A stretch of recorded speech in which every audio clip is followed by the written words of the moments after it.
Hello छात्रों, नमस्ते। आज हम कक्षा 10 विषय हिंदी की काव्य 13 साधु उपदेश व्यंग्य रचना के प्रथम 2 पद्यांशों की विस्तृत समझ इस ऑडियो से प्राप्त करेंगे। छात्रों, काका हाथरसी द्वारा लिखित प्रस्तुत व्यंग्य रचना की समझ हम प्राप्त करें उसके पहले कवि काका हाथरसी जी के बारे में पहले हम थोड़ी जानकारी प्राप्त कर ले। छात्रों, काका हाथरसी हिंदी साहित्य के जाने माने हास्य व्यंग्यकार थे। इनका मूल नाम था प्रभुलाल गर्ग।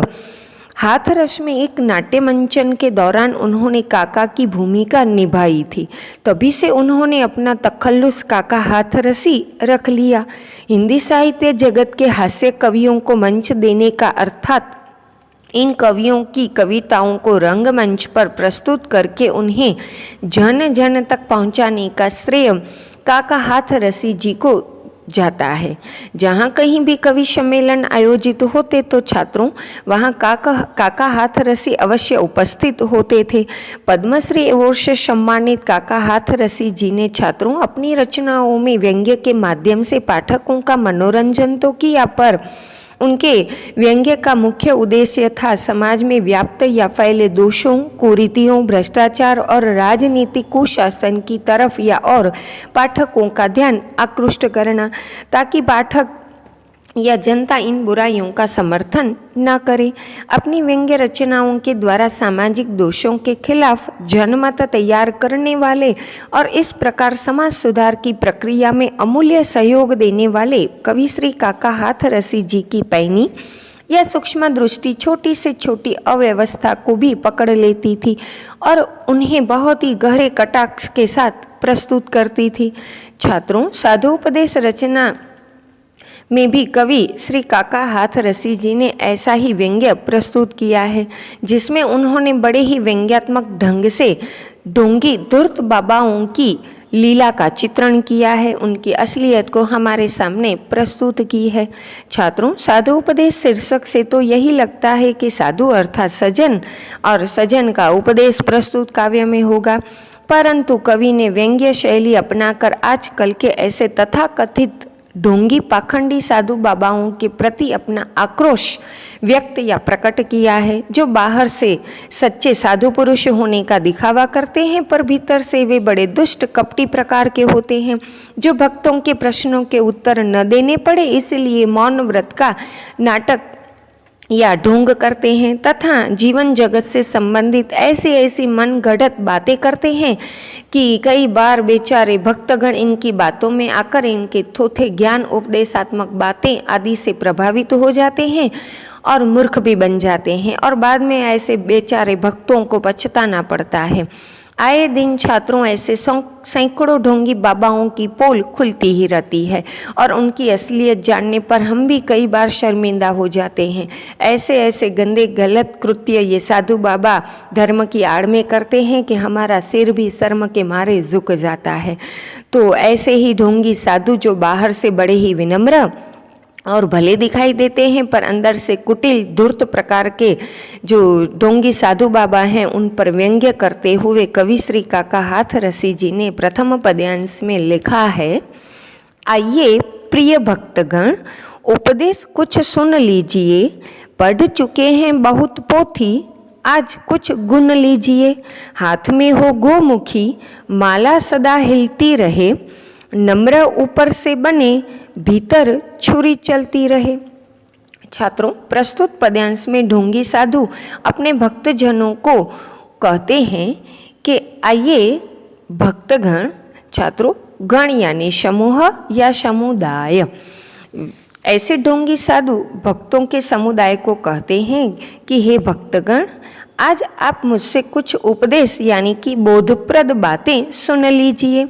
ऐसे ढोंगी बाबा भक्तों की भोली भाली भीड़ को उपदेश देते हुए कहते हैं कि आप लोगों ने बहुत सारी पोथी यानी कि अनेक ग्रंथ और पुस्तकें पढ़े ही होंगे, ज्ञानप्रद मोटी मोटी किताबें तो आप भक्तों ने खूब पढ़ी होगी, पर आज आप मेरे भी या मुझसे भी कुछ गुण यानी कि गुण ले लीजिए। हे भक्तगण, आप भी मेरी तरह अपने हाथ में सदा माला लेकर गोमुखी में उसे फिराते रहिए, ताकि लोगों को लगे कि आप ईश्वर के नाम का जाप करते रहते हैं। लोगों को यह लगे कि आप तो भगवान के सच्चे भक्त हैं। छात्रों, यहाँ प्रयुक्त शब्द हाथ, हाथ अर्थात हस्त या कर। तो गोमुखी यानी ऐसी थैली जिसमें माला रखकर भगवान का नाम स्मरण किया जाता है। तो सदा का मतलब तो आप जानते ही हैं, सदा यानी हमेशा। छात्रों, आगे इसी पद्यांश में कवि ने लिखा है कि नम्र ऊपर से बने, भीतर छुरी चलती रहे। अर्थात ऐसे ढोंगी साधु बाबा अपने भोले भाले भक्तों को उपदेशात्मक बातें बताते हैं और वे कहते हैं कि आप ऊपर से या बाहर से नम्र होने का दिखावा करते रहिए, मगर भीतर से यानी कि अंदर से छुरी चलाते रहिए, मतलब कि छल कपट आप करते रहिए। छात्रों, आपने मुख में राम बगल में छुरी, यह कहावत तो सुनी ही होगी, जिसका अर्थ है कथनी और करनी में अंतर होना। यह कहावत यहाँ बिल्कुल फिट बैठती है। यहाँ भी प्रस्तुत पद्यांश के द्वारा आजकल के ढोंगी साधु बाबा अपने भक्तों को नम्र या विनम्र होने या बनने का दिखावा करने और मौका मिलते ही छल कपट करने का मौका न चुके, यह वे उपदेश अपने भक्तगण को देते हैं। छात्रों, यहाँ प्रयुक्त शब्द नम्र का विलोम है उद्दंड या उद्धत। तो भीतर यानी अंदर और भीतर का विलोम है बाहर। तो छुरी चलना अर्थात कपट करना। आगे दूसरे पद्यांश की छात्रों हम बात करें तो प्रस्तुत पद्यांश में कवि हाथरसी जी ने लिखा है, नगर से बाहर बगीचे में बना ले झोपड़ी, दीप जैसी देह चमके, सीप जैसी खोपड़ी, तर्क करने के लिए आ जाए कोई सामने, खुल न जाए पोल इस भय से लगे मत कांपने। छात्रों, प्रस्तुत पद्यांश को हम समझे उसके पहले पद्यांश में प्रयुक्त शब्दों के अर्थ, उन शब्दों के विलोम आदि से भी हम पहले परिचित हो जाएं। छात्रों, यहाँ प्रयुक्त शब्द नगर, नगर यानी शहर। तो नगर का विलोम है गांव। तो बाहर का विलोम है अंदर या भीतर।